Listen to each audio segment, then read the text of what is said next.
তোমরা কি কোনোদিন 30 টাকা দিয়ে সিনেমা দেখেছো? আজকে হঠাৎই ইচ্ছে হলো সিনেমা দেখতে যাব, তাই ঝটফট রেডি হয়ে নিলাম এই পিঙ্ক কালারের ক্রপ টপটা আর একটা ব্লু কালারের হোয়াইট লেগ জিন্স পরে।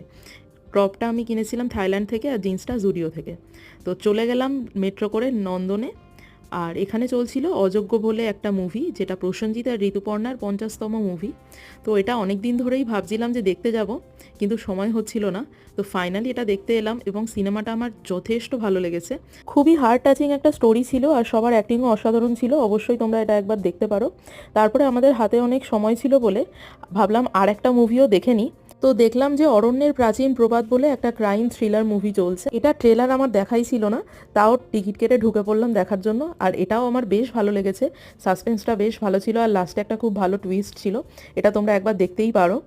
আর তোমরা কারা কারা আমার মতো 30 টাকা দিয়ে মুভি দেখেছো আমাকে কমেন্ট করে জানিও, আর ভিডিওটা ভালো লাগলে লাইক করে দিও। Thanks for watching.